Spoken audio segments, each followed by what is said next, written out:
The views expressed here are the author's own and do not necessarily represent the views of Cointelegraph.com. Blockchain and decentralization have become synonyms in the cryptocurrency industry. The use of blockchain technology made it possible to create a network where all users are equal and information is distributed over a countless number of computers in the world.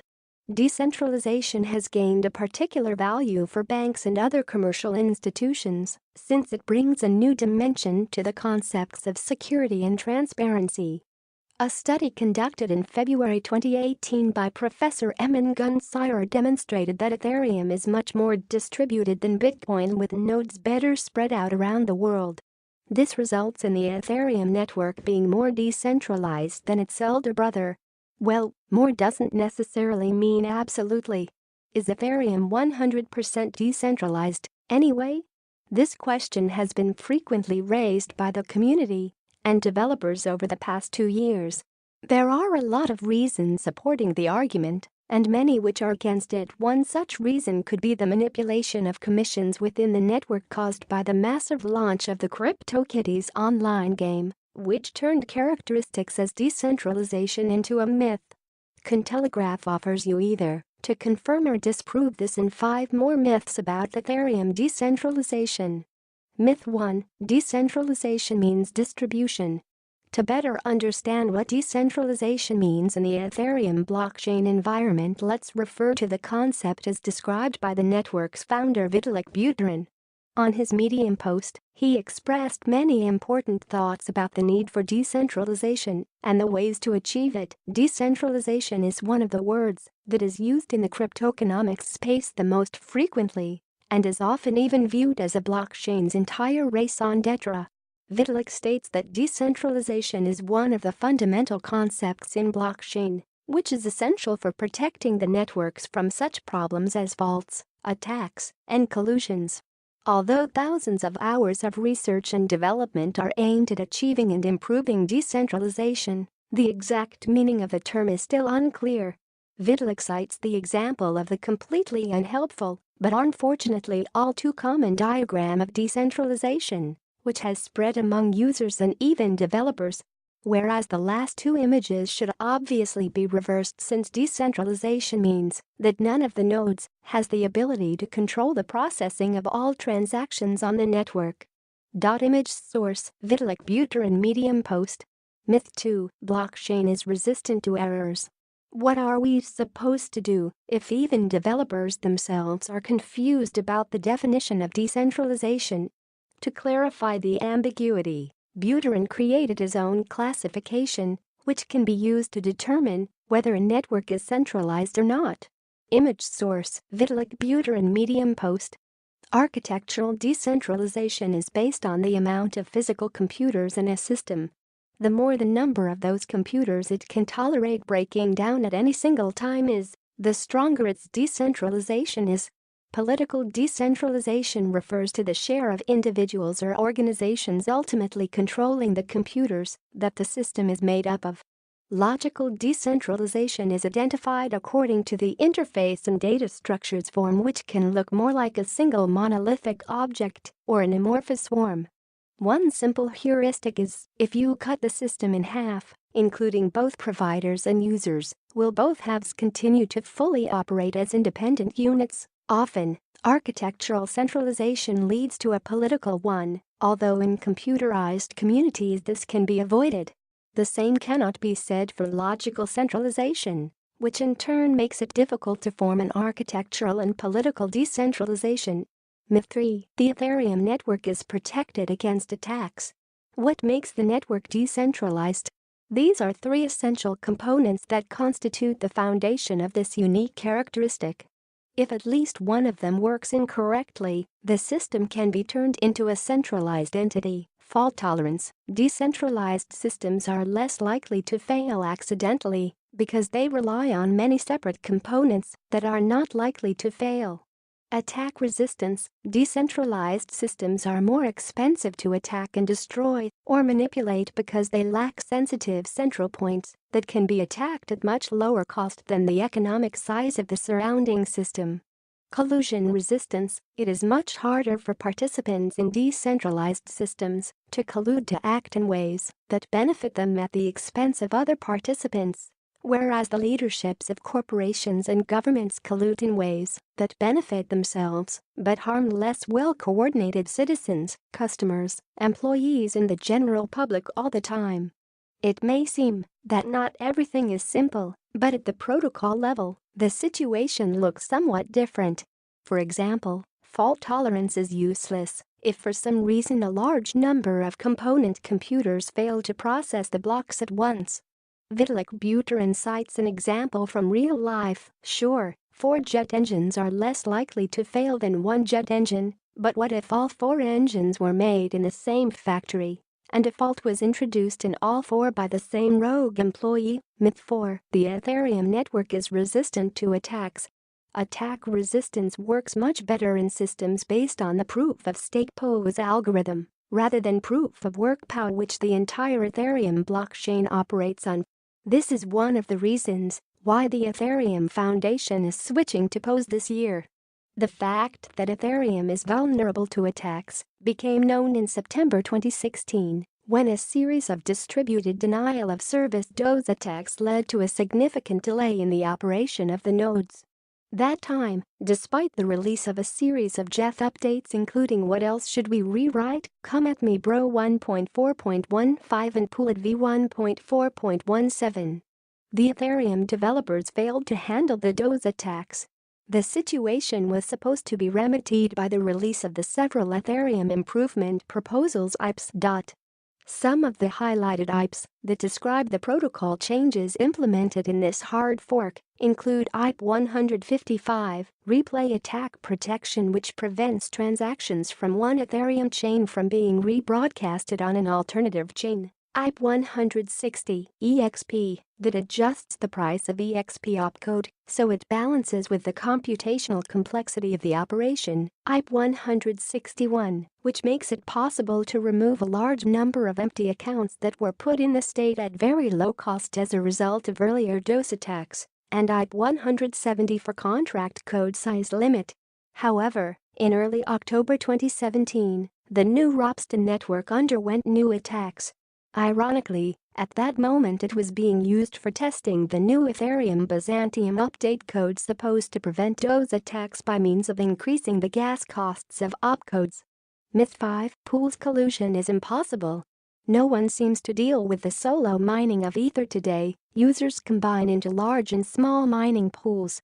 This special threat to decentralization is posed by larger ones, since they manage the capacities of all the miners connected to them. For example, pool operators can include in the generated blocks only those transactions which they are interested in processing. Therefore, one of the goals of the modern mining which many pools have today is to provide the distributed generation of blocks. In the current environment, 60 to 70% of the total hash rate of the network belongs to just 4 or 5 of the most popular pools. This applies to almost any cryptocurrency where its complexity has already outgrown certain limits, making solo mining impossible. As a result, pool owners influence the policy of the network as a whole. Image source: Etherscan. Until recently, the risk of full centralization of mining seemed far-fetched. But in 2017, Dr. Loy Luo expressed the opinion that the situation is more dangerous than it seems to be, and decentralization measures should be taken as soon as possible. Myth 6. Wallet owners have private access to their funds. One of the features of cryptocurrencies is that no one can make any transactions with the funds that do not belong to them. In most tokenized systems, this is done through the following scheme. Each of the transactors should have the ability to allow the operation to be performed so that it can meet the requirements of the previous transactor. This implies having the right private key and allows avoiding double transactions or theft. Ethereum has a full-fledged version of smart contracts. A smart contract is a program executed once the transaction starts. In addition, it is the main building material for the creation of any decentralized application. The technology of smart contracts has many advantages in terms of security and convenience, with the exception of one crucial drawback. Holders of digital wallets cannot be considered sole owners of their funds. The custodians are the contracts themselves, which contradicts the original principles of cryptocurrency. Theoretically, a running contract can perform any actions without the user's permission. Though it's always possible to check the correctness of actions through the open source code, not everyone can do this. This problem could be solved by means of creation and use of only one contract for auditing, but for the time being nobody implemented it. On May 18, the NEO platform reported that it collided with the vulnerability of smart contracts, a statement on storage injection vulnerability. https://t COSIKSTYAXN3I, NEO Smart Economy at NEO Blockchain May 18, 2018. As it turned out, hackers could perform any actions with tokens, for example increasing or decreasing the displayed amount and burning coins, using only one parameter of the smart contract. Actually, the developers managed to calm down the community by stating that the real state of the blockchain wasn't affected. A similar situation happened to the OKX exchange, which on April 25 suspended all ERC20 tokens deposits after the discovery of a new smart contract bug connected with the vulnerability of the batch overflow parameter. By exploiting the bug, attackers can generate an extremely large amount of tokens and deposit them into a normal address. This makes many of the ERC20 tokens vulnerable to price manipulations of the attackers. Myth 7. Manipulating network settings is impossible. In late 2017, the CryptoKitties online game took more than 13% of all Ethereum traffic, having received the title of Ethereum's killer app. Such popularity was brought to the DApp by the simple, and at the same time unordinary functionality of allowing users to breed different virtual cats and get the offspring. The more unique offspring is, the higher the reward is given to its owner. Characteristics are countless, so each pet is different from the others. Image source: the Atlas. But what's wrong with CryptoKitties and other applications of this kind? First, the huge demand for cats increased the queue of transactions waiting for being included in the block. At the same time, pet owners in pursuit of high priority paid several times higher commission. This increased the network fee for the rest of the network users, creating huge traffic jams of unprocessed transactions. Secondly, the prices occurred to be uncontrolled. If immediately after the app release one cat cost about $2 an ETH, just within a month the price reached $10, and in 2 months, $25, with up to $113,000 paid for one kitten. Isn't it a good manipulation? The potential threat of such applications cannot be underestimated. Developers fully control both the game and running smart contracts. Cats are gradually growing in price, and each contract can be suspended at any time. According to developers, this is a security measure in the event of hacking one of the 3 management accounts owned by the team. However, the holder of the main account key is able to freeze the entire game and, consequently, all the users' accounts. Finally, the smart contract, responsible for the characteristics of the kittens, is allowed to be modified by the developers and has a closed code. Some users compare this game with a pyramid. A new zero-generation cat appears every 15 minutes, and its price equals the average cost of the last 5 cats sold plus a 50% surcharge.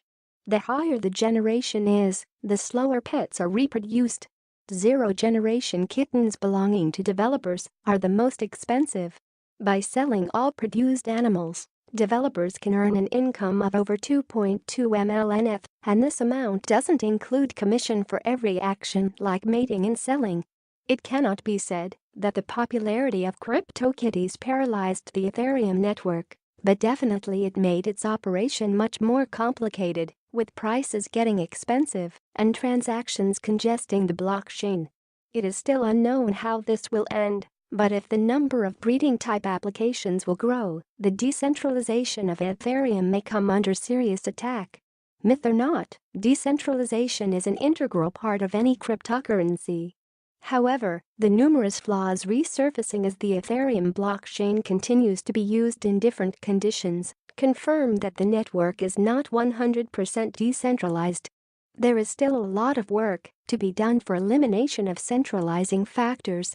The most difficult part of this would be creating incentive conditions for those who build the decentralization, miners and validators. One of such highly anticipated updates is Casper, which is scheduled for the summer-autumn of this year. The decentralization unicorn, does it really exist? 90% of the mining power is owned by 16 miners in Bitcoin and 11 in Ethereum. Emin Gün Sirer, Associate Professor at Cornell Genesis London pic.twitter.com CIHCIA3FSS. Dolphin at Dolphin February 22, 2018. Is decentralization is only a myth, or are inevitable changes necessary?